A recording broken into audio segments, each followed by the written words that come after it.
Il y a des sujets mortels, des sujets comme la corruption, des sujets qui impliquent la disparition des gens. Ce sont vraiment des sujets dangereux.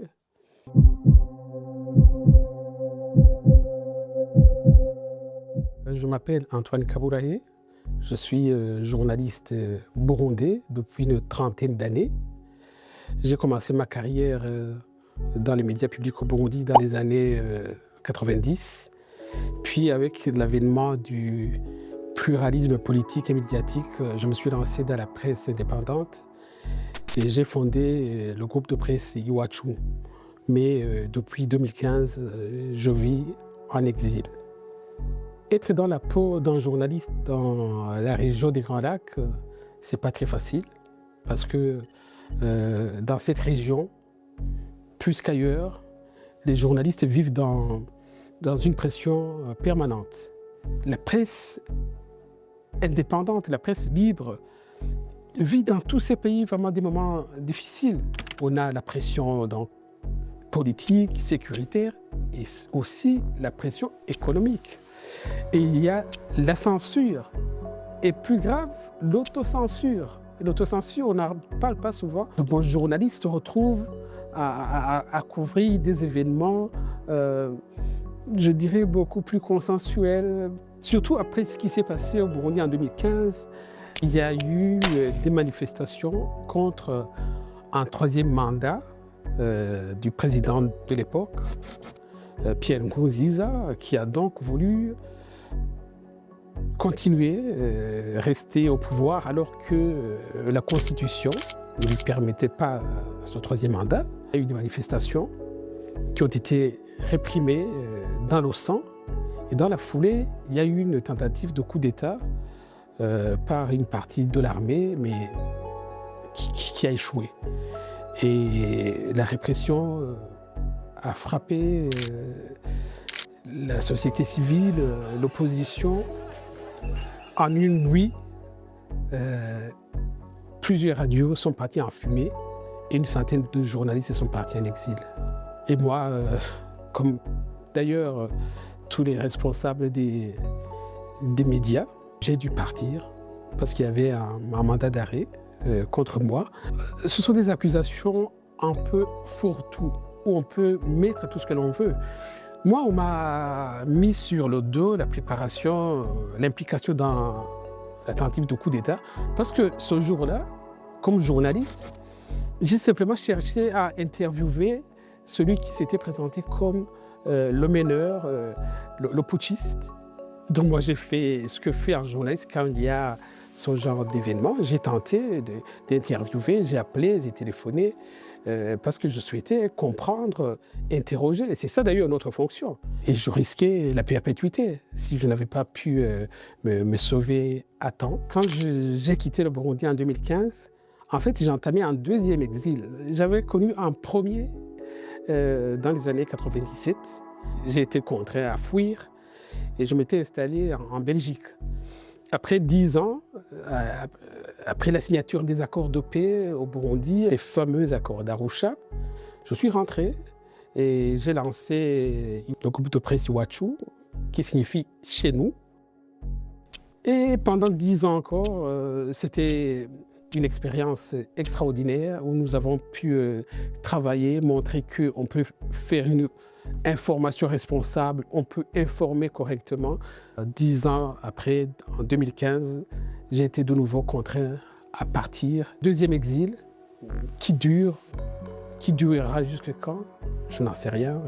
J'aimerais vraiment terminer ma vie au Burundi. C'est là où se trouvent mes collègues qui font un travail extraordinaire dans un environnement difficile, hostile.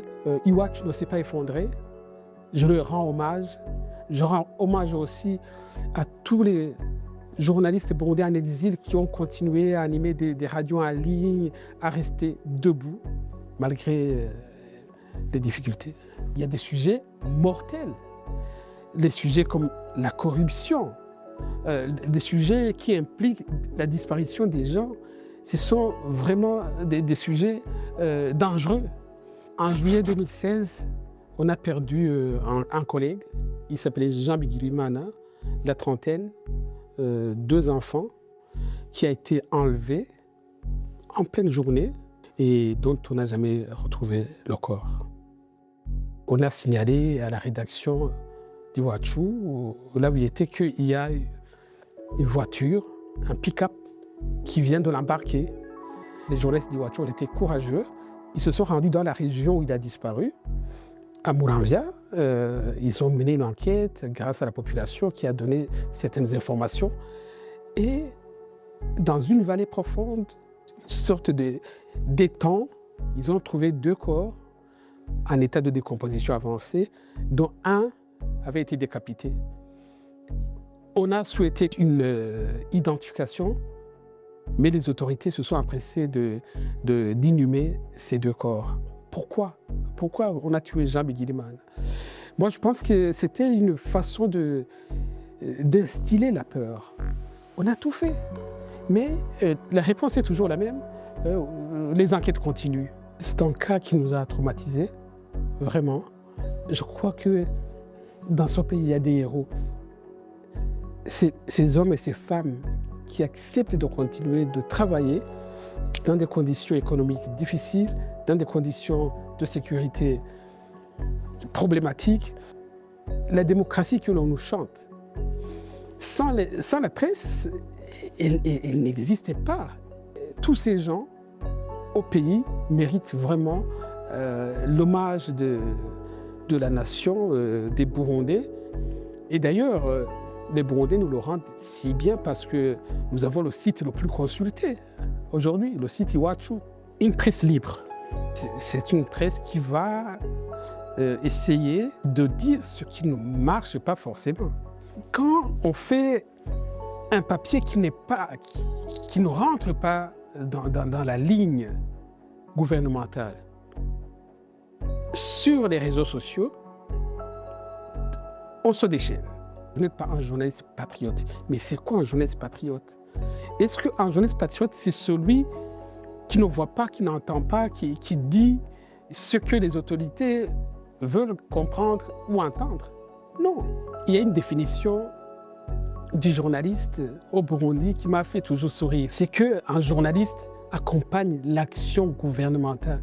Vous allez à un reportage, on vous a donné l'angle de ce que vous allez rapporter. Nos dirigeants dans cette région devraient comprendre qu'un journaliste patriote, c'est celui aussi qui pose les questions qui fâchent. Et celui qui pose les questions qui fâchent, il contribue à alimenter le débat démocratique et qui n'est pas là pour déconstruire, mais pour construire. Il doit y avoir un changement dans la perception de ce métier, de ce beau métier que nous faisons, et de ne plus nous présenter comme des traîtres, des gens qui sont à la solde des colons.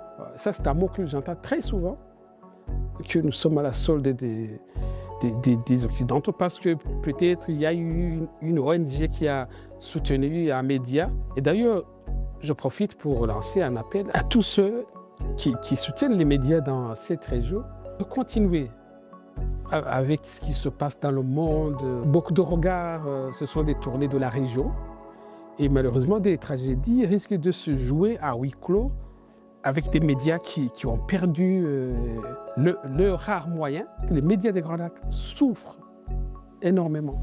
Ils méritent vraiment d'être soutenus parce qu'il faut un travail extraordinaire dans un environnement difficile.